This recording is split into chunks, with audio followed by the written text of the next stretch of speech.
Doctor ortho Ayurvedic oil and capsule. अब दर्द भी घुटने टेकेगा।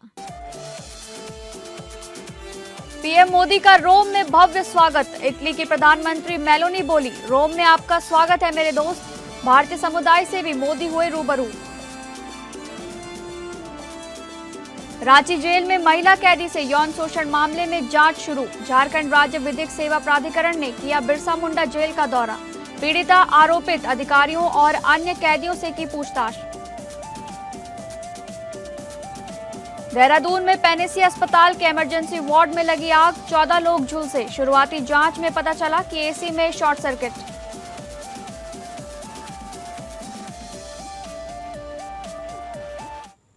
नमस्कार, मैं हूं डॉक्टर प्रसून। गौतम अडानी और उनके समूह को अमेरिका में चल रहे कानूनी मामलों में बड़ी राहत मिली है। अमेरिकी न्याय विभाग यानी डीओजी और प्रतिभूति एवं विनियमन आयोग यानी एसईसी ने कई समझौतों और समीक्षाओं के बाद अडानी ग्रुप पर आरोपों को वापस लेने और हमेशा के लिए मामलों को बंद करने के लिए फैसला लिया है। आइए इस पूरे मामले को समझते हैं और फिर जानने की कोशिश करते हैं कि इस समझौते के मायने क्या हैं। आपको बता दें कि एसईसी यानी सिक्योरिटीज एंड एक्सचेंज कमीशन, जिसको प्रतिभूति और विनिमय आयोग कहा जाता है, यह अमेरिका का शेयर बाजार नियामक है, जैसे भारत में सेबी है। इसका मुख्य काम निवेशकों की सुरक्षा करना और शेयर बाजार में धोखाधड़ी को रोकना है। अडानी मामले में इसी विभाग ने बॉन्ड ऑफरिंग में निवेशकों को गलत जानकारी देने का सिविल केस फाइल किया था। अमेरिकी शेयर बाजार नियामक यानी एसईसी ने अडानी ग्रीन एनर्जी लिमिटेड के बॉन्ड ऑफरिंग से जुड़े धोखाधड़ी के सिविल आरोपों को सुलझाने के लिए समझौता किया। इस मामले में अडानी 6 लाख मिलियन डॉलर और उनके भतीजे सागर अडानी 12 मिलियन का नागरिक दंड यानी सिविल पेनाल्टी का भुगतान करके इस केस से मुक्ति पा चुके हैं। यह समझौता बिना दोष स्वीकार किए या इनकार किए के रूप में स्वीकार किया गया है, यानी तकनीकी रूप से अडानी ने आरोपों को स्वीकार नहीं किया है, बल्कि मामला खत्म करने के लिए जुर्माना भरा है।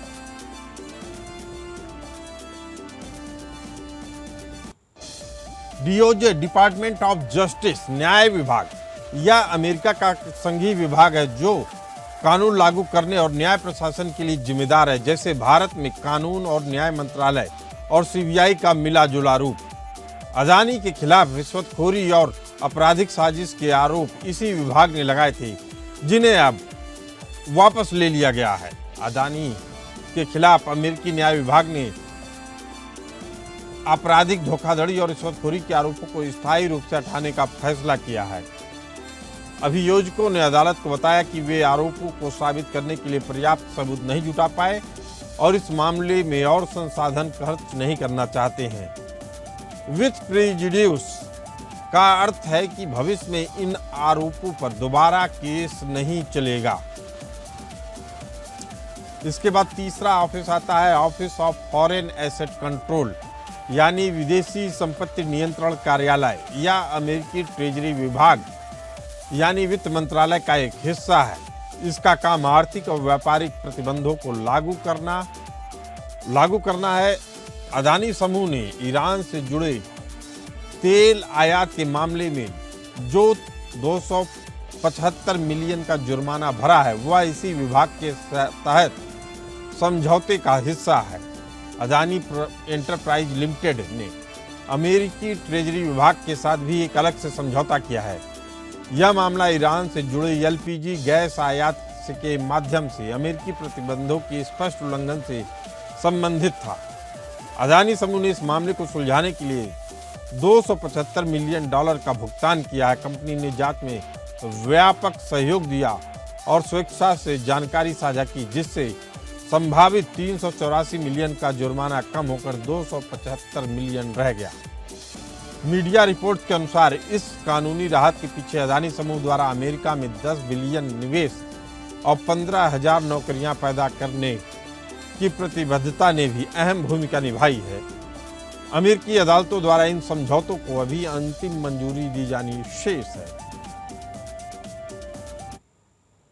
लेकिन सवाल उठता है कि क्या इसे हम अमेरिका द्वारा अडानी को ब्लैकमेल करके वसूला गया जुर्माना मान सकते हैं? जिस तरह से अमेरिका में इस समझौते को अमली जामा पहनाया गया, उससे भारत में एक मैसेज जा रहा है कि अमेरिका की ताकतवर सरकार अडानी को ब्लैकमेल करके भारी जुर्माना वसूल रही है।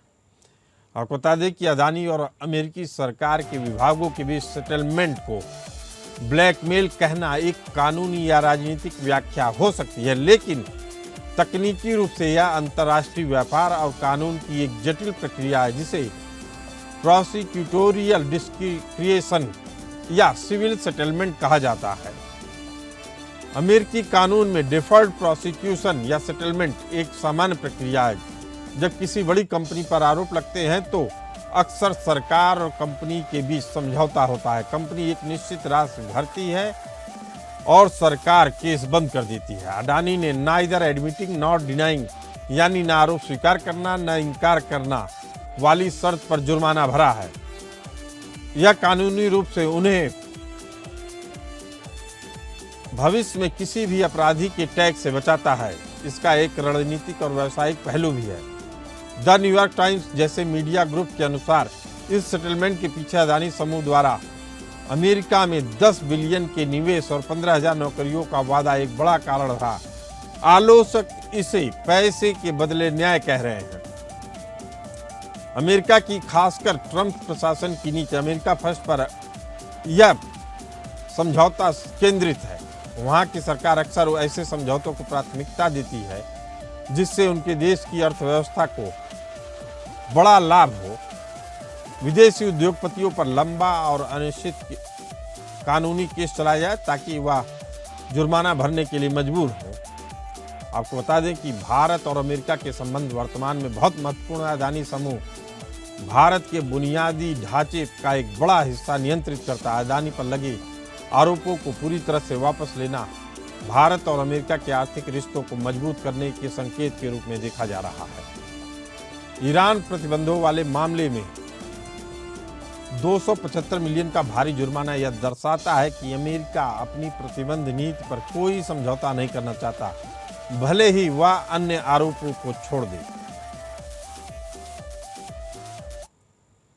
इसी मुद्दे पर चर्चा करने के लिए मौजूद हमारे साथ अर्थशास्त्री सीए विपुल कुमार जी और सीए मनीष टिबरवाल जी। आप दोनों मेहमानों का बहुत बहुत स्वागत है।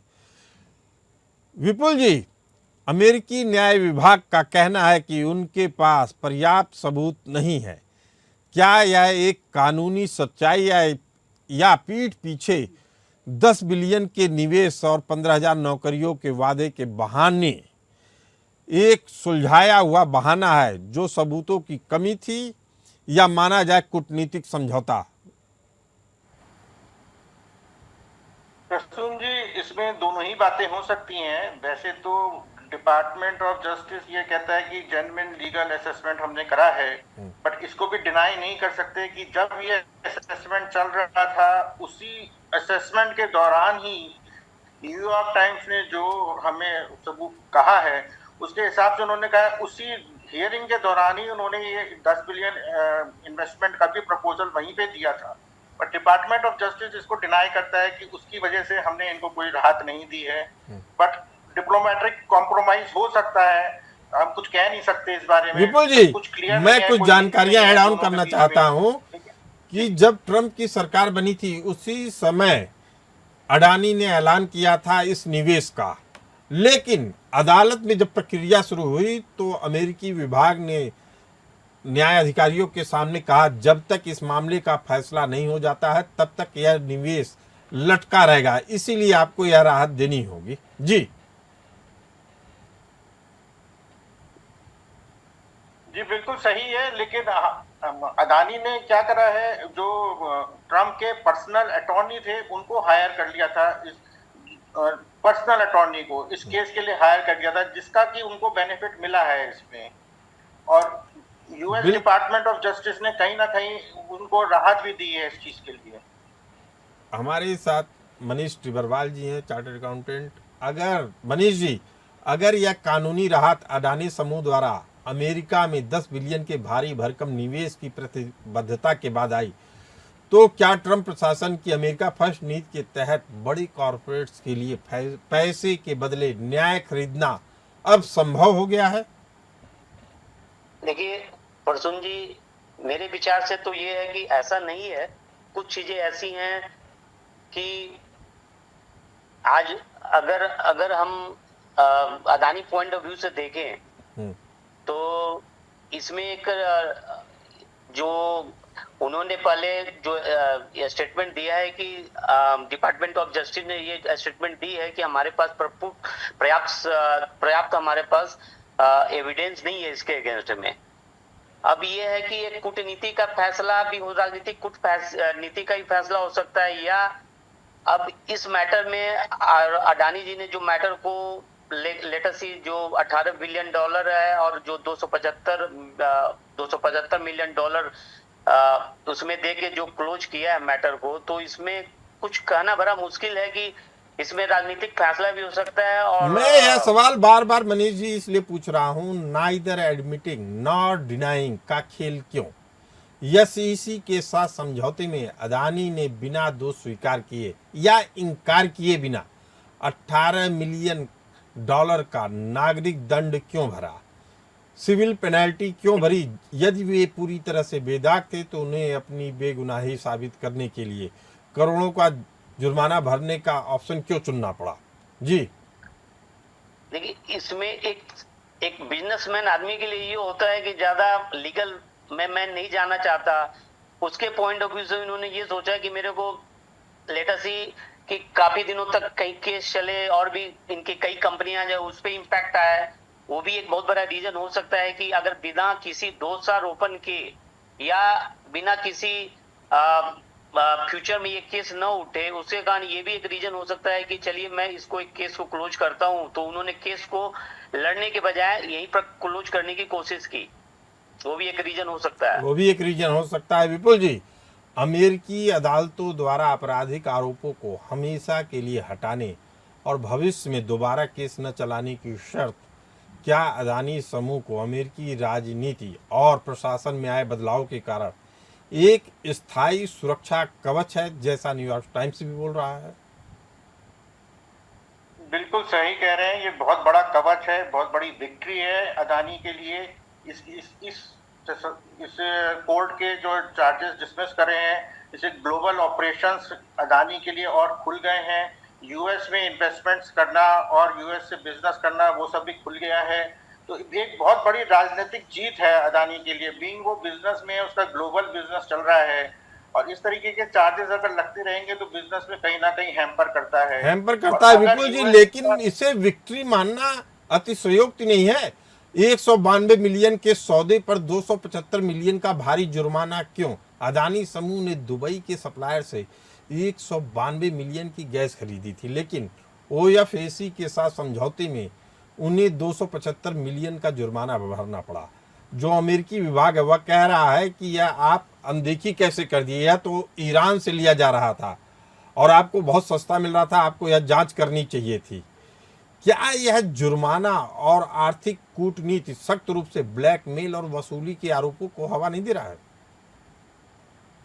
नहीं, ऐसा नहीं कह सकते क्योंकि ये वायलेशन हुआ है। युद्ध का मौसम चल रहा है और उसमें यूएस ने बहुत सारे ईरान के ऊपर सैंक्शंस लगा रखे हैं। अगर उस सैंक्शंस को कोई कंट्री या कोई कंपनी उसको नहीं फॉलो करेगी तो यूएस ने अपना ये दिखाया है कि हम सैंक्शंस की वायलेशंस के लिए। विपुल जी, आपको यहाँ रोकना चाहते हैं। आपको बता दें कि जो पूरा मामला था इसमें, वो एफएसी की रिपोर्ट के अनुसार, मतलब उसी अमेरिकी विभाग की रिपोर्ट के अनुसार, ईरान उस क्षेत्र में एकमात्र देश था जो भारी डिस्काउंट पर गैस दे रहा था। भारत की इतनी बड़ी इंफ्रास्ट्रक्चर समूह को ओमान और इराक के नाम पर मिल रहे सस्ते सौदे के रेड फ्लैग्स यानी चेतावनी के संकेत क्यों नहीं दिखे? वह पूछ रहा है अडानी से कि आप ओमान और इराक से ले रहे थे लेकिन असल में ईरान से आ रहा था, आपको खुद जांच कर लेनी चाहिए थी। क्या यह सचमुच अनजाने में हुई गलती थी या अमेरिका ने थोप दिया उसके ऊपर? नहीं सर, ये कह नहीं सकते अदानी की ये अनजाने में गलती थी, क्योंकि अदानी को बहुत सस्ते में वहां से ऑयल मिल रहा था। और जो दिख रहा है वो ये उन्होंने एक्सप्लेन करा है कि दुबई के सप्लायर से वो खरीद रहे थे, लेकिन इसको डिनाई नहीं कर सकते कि उनको नहीं पता होगा। तो उनको कुछ ना कुछ कमर्शियल बेनिफिट जरूर मिल रहा होगा, क्योंकि एक दो दिन की बात नहीं, है, कमर्शियल तो 18 बेनिफिट महीने मिल तक रहा ये था। काम चलता रहा है। उनकी गलती क्या है? अमेरिका की सीधे दखलंदाजी भी नहीं थी। दुबई के सप्लायर से इस डील में गैस ईरान की थी, खरीदार भारतीय कंपनी थी, बेच रहा था दुबई। सिर्फ इसीलिए कि अमेरिकी बैंकों के जरिए डॉलर में भुगतान हुआ, इसीलिए अमेरिका को इस भारी जुर्माने को वसूलने का अधिकार मिल गया। क्या यह वैश्विक व्यापार में अमेरिकी डॉलर की वित्तीय संप्रभुता का डरावना चेहरा नहीं है? बिल्कुल सही कह रहे हैं प्रसूत जी, ये बहुत ही डरावना चेहरा है। कोई अगर किसी करेंसी में ट्रेड कर रहा है और उस कंट्री से रिलेटेड भी नहीं है, तब भी उस पर सैंक्शंस लगाए जा रहे हैं, तो ये बहुत ही भयावह चीज है। इसको इसीलिए जो है मोदी सरकार की हमेशा से कोशिश रही है, आगे धीरे धीरे कोशिश ये जारी है कि रुपए में या किसी और करेंसी में ट्रांजैक्शंस करें, ना कि डॉलर में करें, क्योंकि बिजनेस का कितना नुकसान होता है। इस तरीके से अगर सैंक्शंस लगेंगे, उस कंट्री से कोई ट्रेड भी नहीं हुआ था, बस केवल डॉलर में ट्रेड हो रहा था, उसकी वजह से ये सैंक्शंस लगे हैं। तो आप आने बिल्कुल वाला सही कह रहे समय हैं प्रसूत जी। भारतीय कंपनियों के लिए फिर भी आर्म ट्विस्टिंग की बात कर रहे हैं, अदानी और अमेरिका के बीच हुए सेटलमेंट की। इस सेटलमेंट को क्या विन विन सिचुएशन के तौर पे देखा जाना चाहिए या ब्लैकमेलिंग के तौर पे? इस पर चर्चा करने के लिए हमारे साथ मौजूद हैं अर्थशास्त्री विपुल कुमार जी और मनीष टिब्बरवाल जी। मनीष टिब्बरवाल जी, इस विवाद को आप किस तरीके से देखना चाहेंगे? देखिए प्रसून जी, अगर मैं दो तरीके से इसको देखा जा सकता है। पहली तो अडानी पॉइंट ऑफ व्यू से जी, कि उन्होंने जब ये डील को फाइनल किया, एट दैट टाइम वो डील इनको डिस्काउंट पे काफी कॉमर्शियल बेनिफिट पे मिल रही थी। जो डिस्काउंट पे जो जब इन्होंने ईरान से एलपीजी ले रहे थे, जी, कॉमर्शियल बेनिफिट्स काफी मिल रहे थे। लेकिन सबसे बड़ी प्रॉब्लम वहां पर ये है कि इन्होंने जो एलपीजी ली वो ईरान के मार्फत दुबई व्यापारी से ली, एंड पेमेंट जो किया इन्होंने वो डॉलर के थ्रू अमेरिकन बैंक के थ्रू निकली। लेकिन वहां पर रेस्ट्रिक्शन लगाने के कारण जो कंट्रोल है वो काफी हद तक अमेरिकन गवर्नमेंट के पास है, जो कि उन्होंने पेनल्टी उस एवज में लगा रखी है। तो एक बहुत बड़ा हिस्सा जो पेनल्टी का जो कंट्रोल है वो आई थिंक कि मेरे हिसाब से वो थोड़ा सा वो कंट्रोल नहीं होना मनीष चाहिए। टिब्बरवाल जी, क्योंकि अमेरिकी ट्रेजरी विभाग के अनुसार यह अनजाने में हुआ उल्लंघन था। यानी जब 275 मिलियन डॉलर ये अपने जुर्माने को स्वीकार कर लेते हैं अदानी, तब ये विभाग कह रहा है कि ये वास्तव में उनसे अनजाने में हुआ था। इसी कारण से यह सवाल उठ रहा है कि अगर 275 मिलियन डॉलर अगर अदानी दे देते हैं तो अनजाने में उनसे गलती हुई थी, अगर नहीं देते हैं तो कहा जा रहा है जानबूझ के होती है। इसीलिए कहा जा रहा है कि ये खरीदा हुआ न्याय है। जी, देखिए कुछ हद तक मे भी हो सकता है उस समय रेड फ्लैग था लेकिन मेरे को जहां तक लगता है ऐसा नहीं होगा कि कुछ जानकारी इनके पास नहीं होगी, लेकिन उनको ये नहीं पता था कि इतना बड़ा मुझे पेनल्टी बियर करनी पड़ेगी आने वाले टाइम में। लेकिन एक बिजनेसमैन के लिए ये होता है कि वो बिजनेसमैन ये चाहता है कि मैं किसी लीगल एंगल में फंसने के बजाय मैं अपने मामलों से लीगल एंगल से दूर रहूं। तो हो ना हो कहीं ना कोई कुछ जानकारी हो भी सकती है इनको, ये हो सकता है कि नहीं भी हो, ये कहना बड़ा मुश्किल है। लेकिन जो अभी तक दिख रहा है विपुल जी, वह लग रहा है कि एक सीधा कंपनियों को रेगुलेशन में डालने के लिए नहीं, एक देश के ऊपर दबाव बनाने के लिए भी था। शायद वह देश भारत है, क्योंकि अदानी भारत के इंफ्रास्ट्रक्चर में उनका बहुत बड़ा निवेश है। वह भारत के नंबर 2 इंडस्ट्रियलिस्ट माने जाते हैं। उनका जो बिजनेस का फैलाव है शायद वह अंबानी से भी आगे निकल चुका है। लेकिन सवाल यही उठता है कि भारत अपने उद्योगपतियों को बचाने में क्या इतना सक्षम नहीं है कि इस तरह की भारी पेनाल्टी से बचाया जा सके?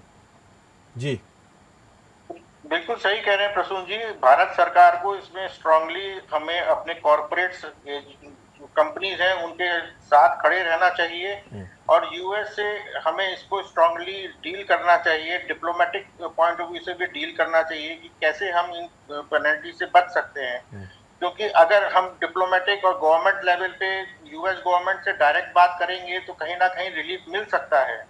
बट अभी यहाँ पे क्या है कि यूएस अभी ये गवर्नमेंट के लेवल पे टेकअप नहीं हुआ है। यहाँ पे बिजनेस क्योंकि अदानी को भी करना है और यूएस को भी बिजनेस चाहिए, तो उन्होंने अपना म्यूचुअली डिस्कस करके एक पैसा देने को तैयार हो गया है, दूसरा पैसा। लेकिन बड़ी मजेदार बात यह है कि जिसको हम भारत में सेबी कहते हैं उसको अमेरिका में सिक्योरिटीज एंड एक्सचेंज कमीशन कहा जाता है। उन्होंने आरोप अदानी पे क्या लगाया था कि निवेशकों के साथ धोखाधड़ी किया उन्होंने, यह सिविल मामला है। लेकिन जैसे ही $18 मिलियन जुर्माने के तौर पे भरने के लिए तैयार होते हैं अदानी, तो कहते हैं कि ठीक है मामला ठीक हो गया है, अब ओके है मामला। इसके बाद दूसरा मामला आता है डिपार्टमेंट ऑफ जस्टिस का। वह कहते हैं कि आपने मामला सेटल करने के लिए रिश्वत दी थी और बाकायदा इनके ऊपर अदानी के ऊपर केस फाइल किया जाता है। लेकिन अब कहा जा रहा है जुर्माने के बाद, हालांकि इस मामले में जुर्माना नहीं लगाया गया है और कहा गया है कि आरोप पूरी तरीके से वापस ले लिया गया कि नहीं, घूस नहीं दिया गया था, ब्राइब नहीं दिया गया था अदानी की तरफ से। तीसरा है office of foreign asset control, जो सैंक्शंस देखते हैं दुनिया भर में। उन्होंने कहा कि ईरान से आपने गैस लिया, प्रतिबंध के बावजूद लिया, भले से आप कह रहे हैं कि ओमान के थ्रू आया, दुबई के थ्रू आया, लेकिन असल में उसकी जो जहाँ से निकला वो ईरान देश था और इस देश के कारण हमारे प्रतिबंधों का उल्लंघन हुआ। 192 मिलियन की डील थी, आपने जुर्माना ठोक दिया 275 मिलियन का। अब $275 मिलियन का जुर्माना देने के बाद क्या इसे लगता है कि ये भारतीय इंडस्ट्रियलिस्ट की जीत है, अदानी की जीत है, या मुझे तो अभी भी लगता है कि आर्म ट्विस्टिंग हो रहा है? जी नहीं, आप बिल्कुल सही कह रहे हैं। अदानी की जीत तो नहीं है इसमें, क्योंकि डील से ज्यादा अदानी ने पे करा है। बट अदानी क्योंकि बिजनेसमैन है, उसको कंटिन्यूटी मेंटेन करनी है, उसको आगे बिजनेस ग्लोबल में करना है। वो एक कंपनी ही है, कॉर्पोरेट है, कोई गवर्नमेंट नहीं है, तो उस बेसिस पे अदानी ने पैसा दिया है। बट ये जीत तो टोटली अमेरिका की है, क्योंकि वहाँ जॉब क्रिएशन हो रहे हैं, 15,000 जॉब वहाँ पे क्रिएट होंगे, इतना इन्वेस्टमेंट्स वहाँ पे होगा, तो डेफिनेटली अमेरिका की ही जीत है। उसकी अमेरिका की ही जीत है। मनीष टिब्बरवाल जी, क्या इस तरह के प्रोविजन अभी भारत में भी लागू हैं कि पैसा दे के आप मुकदमे से बच जाइए?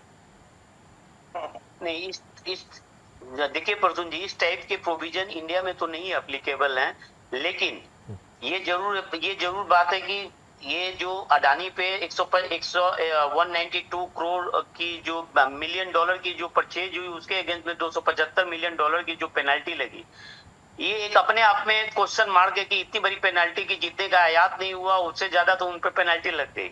और एक विपुल जी अभी जो कह रहे थे वो एकदम सही है कि एक बिजनेस पॉइंट ऑफ व्यू से वो अपने बिजनेस को बचाने के लिए, अपनी रेपो को देखने के लिए वो अपना, क्योंकि एक बिजनेसमैन अपने तरीके से सोचता है कि बिजनेसमैन अपने तरीके से सोचता है, लेकिन मामला कानून, व्यापार और कूटनीति के बीच उस ग्रे एरिया यानी धुंधले क्षेत्र में आता है, जहां न्याय केवल सबूतों पर नहीं बल्कि राष्ट्रीय हितों और आर्थिक लाभ पर निर्भर करता है।